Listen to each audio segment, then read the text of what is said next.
training camp starts today, but everybody is not ready to get out there and play right now. We'll tell you who's on the PUP list. We'll also talk about the vaunted Joe Woods 3 safety look, and we'll talk about some of the newcomers that are going to get some minutes because of the PUP list.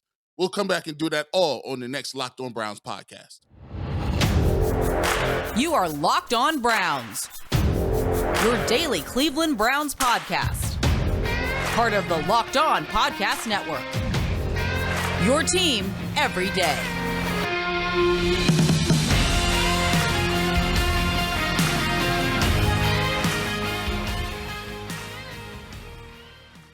Welcome back, my friends, to the show that never ends. Your daily delivery of all things Dog Pound, LGB on the LOB, the Locked On Browns podcast, brought to you by the Locked On Podcast Network. Your team every day. Your host, Jeff Lloyd, at Jeff_LJ_Lloyd.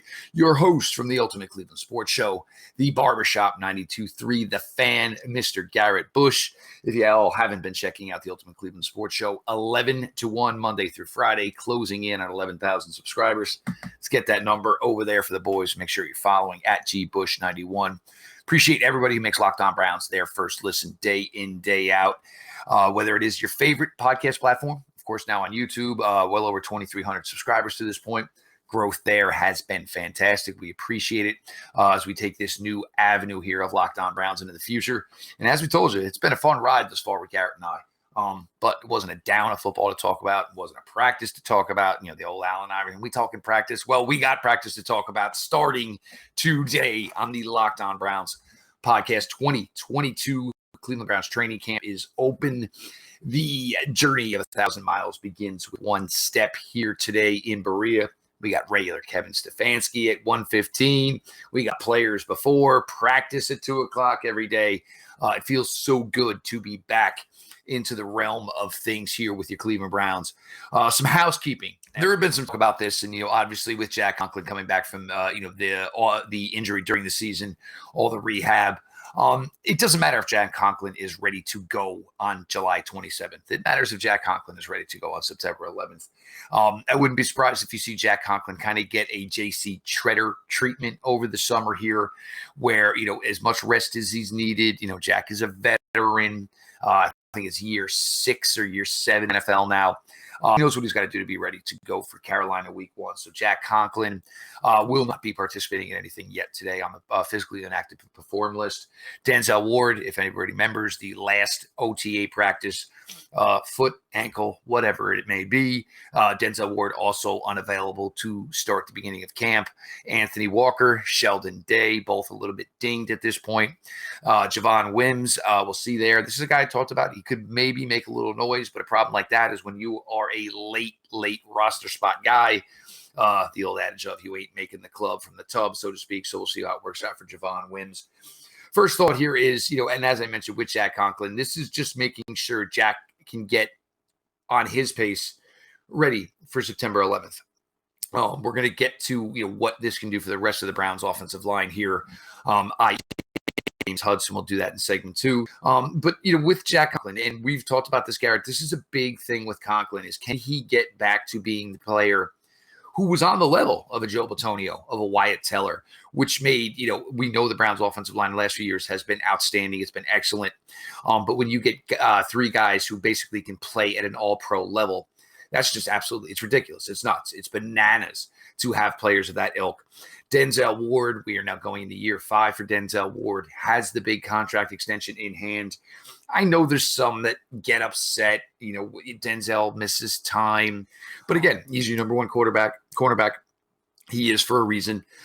You have other players in that room that are going to get an opportunity this summer for more reps that they need. Nobody's questioning whether or not Denzel Ward will be ready to go. Nobody's questioning the talent that Denzel Ward has. Am I frightened? And am I scared or overly, nervous or apprehensive about Denzel Ward? No, not really. He is nicked up some. He has had some issues with hamstrings. He's had some issues with some other things.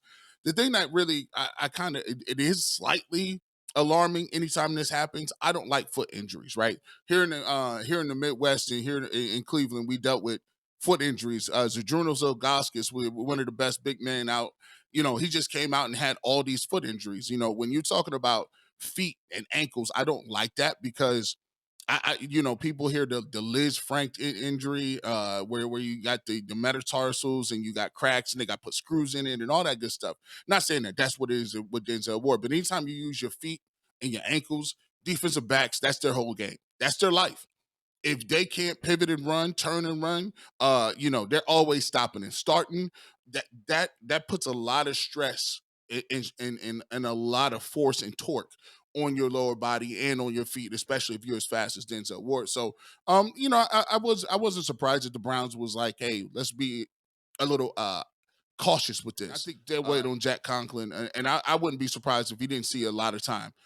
They want to just get him to the first game. They don't want no problems. They want to maintenance his injury because especially for a lineman, your lower body is where you pass protect with, right? And he already plays a little higher. He's more of an athletic build, so I would expect that they would play it safe with him. Anthony Walker, on the opposite side of the football as well, is on the PUP list, the active PUP list. We talked about it and joked. I said that's a little bit of oxymoron. You active, but you can't physically perform. So, hey, I get it. But like you said, I'm not worried about him because one of the things that we know about him is he knows the defense. He's going to read his keys. He knows where everybody is supposed to be at anyway. So we're not worried about him. He'll be behind getting his reps and mental reps. So in the first week or so, I'm really not worried about it. I'm just we want to get everybody through training camp. The season is training camp and preseason is down to 3 games now. So, and by the way, I would not expect to see Nick Chubb and Kareem Hunt a ton. I wouldn't expect to see Jadeveon Clowney a ton. He's a guy that notoriously hates camp, and who wouldn't? And I don't think you'll see Myles Garrett and some of those other guys. But coming up in the third segment, we will talk about some younger guys that have a great opportunity to get some reps because of this. So that's always a double-edged sword. Yes, you want to get your starters in there and get some playing time, but if guys are nicked up and bumped up a bit, that's why it's good to have depth and guys behind them. So there is nothing worse than training camp. It is just an absolute hellish experience. You can absolutely be the biggest lover of playing the game of football, and training camp will certainly test your merits as to whether or not you truly love the game. If you can make it through, a camp at any level, high school, college, obviously the NFL, if you can make it through without throwing even one punch at a teammate, because you're all so compressed upon each other, you get tired of each other. It's hot. You get cranky. For new players, you kind of get your feel, you get your time with each other, start to understand the type of people that you're, competing with, working with, to hopefully achieve, great successes. For Jack Conklin, this is about week 1. None of this is about the summer. The Browns know what they have. They understand that Jack is coming back from something. Denzel Ward, again, you hate to say, oh, well, nothing matters with him unless he's available for game day. But when players are that good, are that valued, and Denzel Ward certainly by the contract extension the Browns gave him, that is where he is at. You're a number 1 cornerback. I mean, I don't care if I see you Tuesday through Friday. As long as I can say 21's out there on Sunday, he's going to go take care of this issue. He's going to go take care of Jamar Chase. He's going to go take care of whatever team's number 1 wide receiver is on the field. A lot of this is just basically paperwork and clarifying things. And it sounds, kind of silly, some of the designations that they get, just like Garrett said. He's here, he's good to go, but he can't go because maybe his back's a little tight. It's semantics, a lot of verbiage here, kind of what we've been going through for a couple of months here as far as trying to explain legalese here on Locked On Browns, but it is all about football now. The opportunity is going to be there for, other guys to get opportunities to get work that they certainly need here, why some people can't go. We're going to get into all of that. Your latest Locked On Browns training camp open, Garrett Bush and Jeff Lloyd. We appreciate you all for being along for the latest ride. Whether you are ready to pop the question or you are celebrating a milestone moment, find jewelry as unique as her with the modern convenience of online shopping at BlueNile.com. Blue Nile has simple online tools that let you choose the diamond shape, its size, and its clarity, as well as the setting style. Blue Nile's bench jewelers will then handcraft her perfect engagement ring. Each ring. So guys, maybe it is time to check out Blue Nile and see if you can create something as perfect as her and ask her to join you in forever. Looking for jewelry but having trouble choosing? Blue Nile has jewelry experts on hand 24/7, available via phone or chat to help you find a memorable gift at every budget. Go to BlueNile.com and make every moment sparkle with jewelry for her from you. And Locked On Browns listeners get $50 off purchases of $500 or more. This podcast exclusive includes engagement. Use the promo code Locked On, all caps, no space. Again, Locked On. Plus, every order is insured. It ships for free and arrives in a discreet package that won't give away what is inside. Shop stress-free and find your forever piece. Go to BlueNile.com today. Welcome back to the Locked On Browns podcast. G. Bush, Jeff Lloyd. Shout out to every single one of you guys out there representing for the Locked On Browns podcast. We're continuing to move. And like we say, this whole thing is a movement. This is you and us taking that journey with us. So we want to thank you guys for making us your first listen daily and continue to support us on YouTube and subscribe and hit that notification bell. We're going to have some players on here during the season. Trust me on that one. We're going to have players in here doing that up, so you don't want to miss it. Make sure you hit that subscribe button, and we're going to get this thing going as well. You look at Conklin being out, and you look at Denzel Ward being out. This is great opportunity that we can pivot and talk about some young players. James Hudson got some minutes last year. It was a little shaky. Little shaky for him. I think Monday night in Pittsburgh would testify to that, yes. Little shaky, right? It was a situation where, James is a guy that, just to be honest, still learning to play the position. Used to be a former defensive lineman. And I tell you what, he has the raw tools, right? When I see him playing, I'm like, oh, I know he used to play defensive line because I can see his footwork. I can see, just the mentality. He's also aggressive. But sometimes as an offensive lineman, especially in pass protection, you do not want to be aggressive. You got to kick slide. You got to move your feet. You got to hunker down. You can't be overextended with your legs bent straight up. That's not going to work for a tackle. So I think that when you got Bill Callahan, one of the best offensive line coaches in the game, I think they've been working with him and Nick Harris and some of the younger guys. And I think I'm interested in definitely seeing what he's going to do. If he gets the majority and lion's share of the snaps in preseason, this works twofold. It works to your advantage because you can keep Conklin fresh, and it also gives valuable game and practice reps to James Hudson. And when you're a younger player, second-year guy, when you're playing with the ones and you're going against Myles Garrett and Jadeveon Clowney every single day, right? And you got JOK coming off the edge screaming, listen, that's going to get you better. I'm sorry. It can only work to your help if you're playing against those guys in inside run drill and pass rush. Those guys are going to get you better, and I think those reps are extremely valuable. And when you look at Emerson, I think this is going to have an opportunity to definitely see him be able to play and get his money off because he's a longer corner, and you know how they do here. They love corners. The Cleveland Browns are sneaky deep in the back seven. Sneaky deep, right? You got Emerson. We got AJ Green is another guy that played really well, graded out well as far as his coverage grade and Pro Football Focus in the upper 80s. I thought Greedy Williams played a really good season last year, came back and was healthy for the most part, and he's a guy that I think is playing for a contract. He might not be it here, but he's playing for a contract somewhere else, right? And then obviously Greg Newsome, who could play inside or outside. So now you get an opportunity to say, hey, I still got corners on the outside. I can go ahead and play them in the boundary as far as Emerson being over a 6'2", 6'3", almost a corner. And I still got the ability to put Newsome in the slot and still see if he can cover those shifty guys in the slot. So right now, man, the Browns' depth in the back seven really helps them out a little bit. And I think they'll really exploit some of that depth coming up in training camp. The good thing about it is Richard LeCount can play special teams. He's a special teams guy.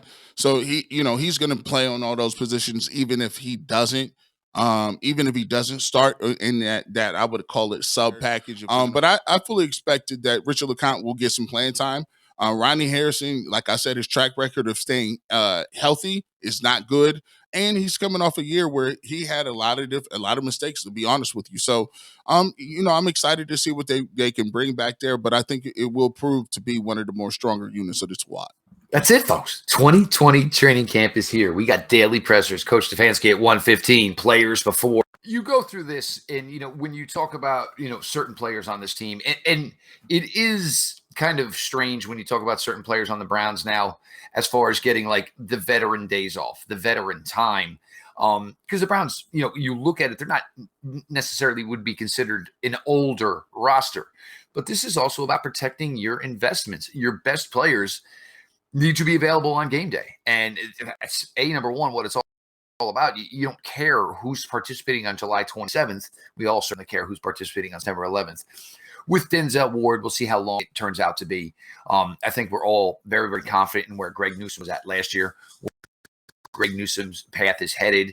AJ Green has been a really, really fun player and certainly unheralded in his time here with the Browns. I've talked about it. Garrett and I, we both talk with John Costco a lot. He is one of basically the, not recognized better players in the Cleveland Browns secondary. Can, with more playing time, can that, continue to proceed on the path it's at? We'll see. But AJ Green has certainly had a nice start to his career here in Cleveland. Greedy Williams, obviously huge year here, as Garrett said. And it's almost like nuts to believe that we are in Greedy Williams' fourth season with the Cleveland Browns. It feels just like yesterday. He was drafted by former Browns general manager John Dorsey. But for Greedy Williams, it's, an opportunity. Can I be a starting quarterback in this league? Because there's a really good chance it probably won't be in Cleveland. But either way, you want that opportunity. Martin Emerson brings physicality, a little bit different than the rest of the Browns, cornerbacks. Loves to get his nose dirty, loves to get into it, gets kind of chirpy. Everybody knows that is my favorite type of cornerback. You've got to have guys with that type of energy on defense. It's not something that everybody has. But when you got somebody who won't shut up out there, it kind of gets everybody, keeps everybody focused, gets everybody a little bit more motivated. Martin Emerson certainly brings that type of energy. James Hudson, this is very similar to, and I don't know if a lot of people know this, when Greg Williams was with the Washington Redskins at the time, he was enamored by Wyatt Teller. He really wanted in Washington. Wyatt obviously ended up getting drafted by the Buffalo Bills. Here's the opportunity now. The two are, finally together with the Cleveland Browns, and, he saw what he could do with Wyatt Teller. And to Wyatt's, credit, he put in a ton of work and, has become one of the top right guards, one of the top guards in all of the NFL. This was something James Hudson, Bill Callahan wanted to work with James Hudson. It started off slow. Certainly, there were some bumps in the road. He had a great, week 18 finale to his rookie season. Again, Cincinnati Bengals didn't play most of the best players, but you need confidence. You need stepping stones. And when you were a day 3 pick in the NFL draft, year 1, it's learning how to do it. It's learning what you don't know yet. Maybe you did enough to, get by in college, but it's what do you have to do to be a successful pro? He's playing, on an offensive line with absolute studs everywhere. It's not too hard to basically learn by osmosis, just watching Joel Bitonio go to work, Wyatt Teller go to work, Jack Conklin go to work, and understand what you need to do to be a better player. And, as you said, you can't get aggressive in pass pro. And, James Hudson at times trying to dictate to TJ Watt. Not that wasn't going to work. On football, that was not going to work. And, granted, it was a terrible matchup. TJ Watt had an incredible night. But for James Hudson, the opportunity is there. Look, you're going to get a lot of work here. You're most likely going to be a starting tackle for most of training camp as Conklin gets himself ready. It's what these guys need, and again, to what Garrett said, you want to see if James Hudson is ready to one day be a starter in the NFL. Well, going against Jadeveon Clowney, Myles Garrett, and a bunch of other 6'5", 265-pound defensive ends that are long, they're athletic. Guess what? That is the ultimate school that a player can go to get himself ready. Chris Hubbard is here. I'm sure in an ideal situation, the Browns' plan is that James Hudson would be that swing tackle this year. In perfect world, doesn't get many reps during the regular season, obviously. But there are things, Jack Conklin, what are you going to do week 3? Jack's coming off a pretty serious injury. Is he going to be able to go on 3 days rest on a Thursday night game? Or is it going to maybe be in your best interest to say, hey, look, James Hudson, go out there and do the job this week. We're going to get you the rest we need because it's about 17 games. It's not about just week 3 Thursday night football. So manipulation has to be done here. And certainly, and it's weird because the roster is young and starting to look at these guys like veteran days off. It is a little different, but it's all about conservation and making sure you can get your best 53 on the field each Sunday, Garrett. Got to. Because if you look at it, the worst thing that would happen, and we talk about this all the time, when when going into training camp, one of the things that you need to do is training camp is so brutal on your legs. The coaches will say, "Hey, we got to give your legs back to you guys. We'll give your legs back to you guys." And we used to, and back in the day, I just it still seemed kind of crazy that we was doing 2-a-days, and it was like literal 2-a-days. It was like, no, you go one practice and it was 2.5 hours. Then you went and you lifted for like an hour. Then you got lunch. You laid down for maybe an hour and a half. You right back up for treatment in another practice, fully padded, and then you turn around and got to run gassers after practice. Fully, man, come on, bro. And it's, well, we'll give you your legs back to you. My legs ain't been back. Listen, hey Jeff, I still ain't got my legs back from that. Not a chance. Not, so they want to keep guys upright and fresh, ready to go into the season. So I ain't got no problem with it. These guys, especially with veterans and especially guys that have played a lot of downs. So I ain't got no problem with it. And look, it is so much different now than it used to be. I mean, now it is so structured. The Browns practice between 2 and 4. And as Garrett said, obviously, back in the day, it was, 9 to 11:30, lunch, lift, maintain, do what you got to do. And then guess what? By 2:30, you're back in the trainer's room. You're getting taped up again, going out there for another 90 minutes, hour, 2.5. If it wasn't a good practice and the coaches were aggravated. Certainly more structured now and better fit to make sure that the players are in the best position they can, possibly be. I mean, it's a year-round sport. These guys are pretty much ready to go once training camp opens. Of course, has to get back into the physicality aspect of it and those types of things, which the Browns. And look, they've been smart with how training camp has been handled this year. And we've certainly seen firsthand with players like J.C. Treader that the Browns know what the best plan is for each individual. Because again, it's, practice is great, but it is all about games. Jeff Lloyd, Garrett Bush, your latest Locked On Browns here. Going to come back and talk a little bit about the safety position. As we all know, Joe Woods loves his safeties, loves 3 safeties. Question is who's going to be that third safety? Stick around. BetOnline.net is the fastest and easiest way to check in on all of your betting needs. Find all your favorite sports and events at the #1 online source for odds, lines, and games. Find reviews and news of every league, including Major League Baseball, the NFL, the NBA, the NHL, combat sports, esports, and even golf. BetOnline continues to be the top online resource for all your sports wagering information. From live in-game betting, scores, and podcasts, they have you covered. Head to BetOnline today or use your mobile device to learn more about the action happening today. BetOnline, where the game starts. Welcome back. Your boy G Bush at GBush91 on Twitter. Jeff Lloyd, you can follow him at at Jeff_LJ_Lloyd. Continue to follow us on Locked On Browns and keep it locked. Remember, we will come on. We will do a live. Jeff and I will hop on here live right after the Deshaun Watson news will break. Make sure you keep it locked here. We will do the Ultimate Cleveland Sports Show will go live, and you can see any of the updates and live information live of the Deshaun Watson suspension news. It will be on Locked On Browns podcast, so you'll be able to watch that. Whether you just on Twitter, you'll be able to follow that, and it will come up live actually as well on Locked On Browns podcast. So keep it locked. Make sure you get the notifications so you can see when that news breaks. We'll keep that in contact with you and get that. And Jeff and I, after that, will come on and give you our take on the whole situation as well. So make sure you follow us and make sure you keep up to date on all the stuff that we got going on. Now, Jeff, we talked about it a little bit last year. And we all made a lot to say about the whole 3 safety situation. Now, Joe Woods this year is going to have a lot of people and a lot of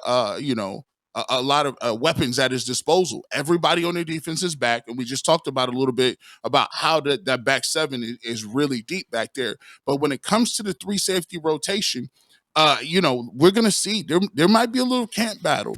You got a guy from University of Georgia, Richard LeCount, who had a nice preseason last year, had a couple interceptions. Also, you got Roddy Harrison, who is a guy who's been with this team for a couple years now, has shown some bright spots in the year one. Year two did not have such a great year. Ronnie has not been able to stay on the field, and on top of that, he's made some bad penalties, bad mistakes, late hits, undisciplined play. And we can't have that this year. Can't have it this year. And that's why we're even talking about this battle, because, when you look at it, the Browns are going to have to lead this team defensively until Deshaun Watson gets back. And so they're going to have to be stingy. They're going to have to be disciplined, and they have to have no busting coverage. And so when you look at the Richard LeCount versus Ronnie Harrison, I'm telling you right now, the Browns are going to lean towards giving Richard LeCount some playing time. You know why? Because they drafted him. Anytime you draft a player, you have more of an incentive to develop them because you already have them under contract. Also, he's younger. He's a younger version, a younger player. And if you are even, we know this all the time. If you even with a veteran that is making some money and been in the league and is a little older, if you're even with the rookie or even with the young guy, guess who's going to get them reps, Jeff? Young guy always gets the nod, So if he's not ready to go, Richard LeCount is going to be in there with that safety rotation of John Johnson III, Grant Delpit, and you're going to see a lot of Richard LeCount. 2020, there was no question about who was the best safety on the Browns roster. It was Ronnie Harris by a good amount. 2021, you get Grant Delpit coming in a year two off the injury that cost him to miss his entire rookie season. You signed John Johnson, and you really thought you had what would be the makings of an incredible three safety group. Ronnie Harrison, at times, his head got too big, got lost in the situation. We all saw it week one versus Kansas City Chiefs. And times where, penalties, bad penalties. And, especially without Deshaun Watson, those could be crucial. Those could cost you, a game, no question about it. So Ronnie Harrison, and it was a difficult offseason. I think Ronnie Harrison thought he was going to get an opportunity somewhere else, probably for a little bit more money. As the process kept going and going, kept coming down. It came to a point where the Browns said, all right, well, we can basically hedge our bets here. Richard LeCount, who had a nice summer on the field for the Browns, and it didn't really translate into the regular season. And Ronnie Harrison, a player that they've seen firsthand perform for them. So look, either way, it could be one of them. So what are you going to have? You're going to have hopefully the two of them push each other. It certainly hedges any bets as far as whether or not something, God forbid, happens to Grant Delpit or John Johnson III. But you have similar players, both long, kind of like bigger safeties. We saw LeCount with a couple interceptions in preseason games last summer. We've seen things Ronnie Harrison can do, like a pick six against Phillip Rivers in 2020. These guys are going to push each other. These guys are both should be solid players. So a lot of the battles within that are going to be really interesting as far as establishing the pecking order of this secondary that Joe Woods has at his disposal. And it is a great group. It is a talented group. But Ronnie Harrison, can he get back to the player he was in 2020? And Richard LeCount, can you get over the bumps and basically the potholes of what ended up being maybe a lost rookie year for Richard LeCount? I still go back to the Green Bay game on Christmas Day. I don't know where or how anybody drew up, Richard LeCount versus Devontae Adams one-on-one, from about the 5, probably not the best spot for Richard LeCount to be in. We've seen Ronnie Harrison be a star at times for this Browns secondary in 2020.